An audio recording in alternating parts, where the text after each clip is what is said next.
Hi friends, അപ്പോൾ നമ്മൾ ഇന്ന് സ്റ്റിച്ച് ചെയ്യാൻ പോകുന്നത് ബട്ടൺ ഹോൾ സ്റ്റിച്ചാണ്. അതിനായിട്ട് ഞാൻ 2 ലൈൻ വരച്ചിട്ടുണ്ട്. നമുക്ക് ആദ്യം താഴത്തെ ലൈനിൽ സ്റ്റാർട്ട് ചെയ്യാം. താഴത്തെ ലൈനിൽ തന്നെ ബട്ടൺ ഹോൾ സ്റ്റിച്ച് സ്റ്റാർട്ട് ചെയ്യേണ്ടതാണ്. എന്നിട്ട് ഒരു ലോക്ക് ഇട്ട് കൊടുത്തതിന് ശേഷം നേർക്ക് മുകളിൽ പോകണം.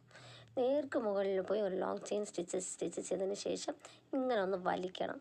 അപ്പോൾ വലിക്കുമ്പോൾ നമ്മൾ ആദ്യം സ്റ്റിച്ച് ചെയ്ത ആ ലോങ് ചെയിൻ സ്റ്റിച്ച് താഴെ വന്ന് ഇവിടെ ഒരു ലോക്കായിട്ട് വീഴും.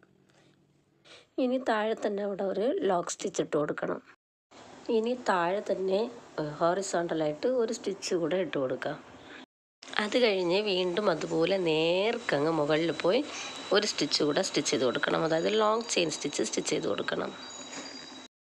എന്നിട്ട് വീണ്ടും അതിങ്ങനെ പിടിച്ചൊന്ന് താഴേക്ക് വലിക്കണം. അതിനുശേഷം താഴെ തന്നെ ഒരു ലോക്ക് സ്റ്റിച്ച് കൂടെ ഇട്ട് കൊടുക്കാം. വീണ്ടും ഒരു ഹോറിസോണ്ടൽ സ്റ്റിച്ച് ചെയ്ത് കൊടുക്കണം. അതിനുശേഷം മുകളിലോട്ട് ലോങ് ചെയിൻ സ്റ്റിച്ച് കൊടുക്കണം. അതിനുശേഷം താഴേക്ക് അത് വലിക്കണം. വീണ്ടും ഒരു ലോക്ക് സ്റ്റിച്ച് ഇട്ട് കൊടുക്കണം. ഇങ്ങനെ തന്നെ കണ്ടിന്യൂ ചെയ്ത് സ്റ്റിച്ച് ചെയ്ത് കൊടുക്കണം. ആരി വർക്കിലെ ഏറ്റവും ഇമ്പോർട്ടൻ്റ് ആയ ഒരു സ്റ്റിച്ചാണ് ഈ ബട്ടൺ ഹോൾ സ്റ്റിച്ച്. ഇത് എല്ലാവരും ഉറപ്പായിട്ടും പഠിക്കേണ്ട ഒരു സ്റ്റിച്ചാണ്. ഇതുവരെ നമ്മൾ പഠിച്ച സ്റ്റിച്ചുകളൊക്കെ ബോർഡർ സ്റ്റിച്ചായിരുന്നു. ഇനി നമ്മൾ പഠിക്കുന്നത് ഫില്ലിംഗ് സ്റ്റിച്ചാണ്. ഇത് ഒരു ഫില്ലിംഗ് സ്റ്റിച്ചാണ്. ഈ സ്റ്റിച്ച് നിങ്ങൾ സ്റ്റിച്ച് ചെയ്യുമ്പോൾ ക്ലോത്തെല്ലാം നല്ല ടൈറ്റായിട്ട് ഫിക്സ് ചെയ്തിട്ട് വേണം സ്റ്റിച്ച് ചെയ്ത് കൊടുക്കാൻ, അല്ലെങ്കിൽ ആ ക്ലോത്ത് അങ്ങ് ചുരുങ്ങിപ്പോകും. ഇതുവരെയുള്ള സ്റ്റിച്ചെല്ലാം നിങ്ങൾ കറക്റ്റായിട്ട് പഠിച്ചിട്ടുണ്ടെന്ന് വിചാരിക്കുന്നു. എന്നാൽ ഇനി നമുക്ക് സ്റ്റിച്ച് ചെയ്യാൻ പോകുന്ന സ്റ്റിച്ചസൊക്കെ എളുപ്പത്തിൽ തന്നെ സ്റ്റിച്ച് ചെയ്യാൻ പറ്റും. ആരി വർക്കിൻ്റെ വീഡിയോസ് എല്ലാം ഫ്രീ ആയിട്ട് തന്നെ ഞാൻ എൻ്റെ ചാനലിൽ അപ്ലോഡ് ചെയ്തിട്ടുണ്ട്. നിങ്ങൾക്കത് എടുത്ത് 1 by 1 ആയിട്ട് നോക്കി പഠിക്കാവുന്നതാണ്. അതുപോലെ വീഡിയോ ഇഷ്ടപ്പെട്ടിട്ടുണ്ടെങ്കിൽ നിങ്ങളൊന്ന് ലൈക്ക് ചെയ്യണേ. അതോടുകൂടെ ചാനലൊന്ന് സബ്സ്ക്രൈബ് ചെയ്യുക. അതുപോലെ നിങ്ങൾ ആരി വർക്ക് പഠിക്കാൻ താല്പര്യമുള്ളവർക്ക് വേണ്ടിയിട്ട് ഈ വീഡിയോസ് ഒന്ന് ഷെയർ ചെയ്ത് കൊടുക്കുക. ഓക്കെ.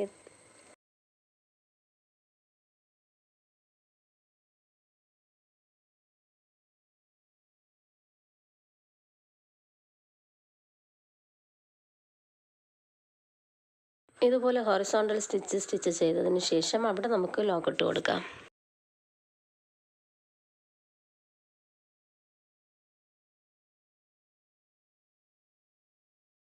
ഇനി ഇതിൽ പ്രാക്ടീസ് ചെയ്യേണ്ട ഡിസൈൻ ഞാൻ കാണിച്ചു തരാം. ഇതുപോലൊരു ഫ്രോക്ക് വരയ്ക്കാം. ഇതുപോലൊരു ഫ്രോക്ക് വരച്ചതിന് ശേഷം അതിൽ നിങ്ങൾ ഈ ബട്ടൺ ഹോൾ സ്റ്റിച്ച് ചെയ്ത് കൊടുക്കുക. ഇതിൻ്റെ ബോർഡറുകളിലൊക്കെ നിങ്ങൾ ഏതെങ്കിലും ഇതുവരെ പഠിച്ച ഒരു ബോർഡർ സ്റ്റിച്ച് ചെയ്ത് കൊടുക്കാം. എന്നിട്ട് ഇതിൻ്റെ അകത്തൊക്കെ ബട്ടൺ ഹോൾ സ്റ്റിച്ച് ചെയ്ത് കൊടുക്കുക. Okay, thank you.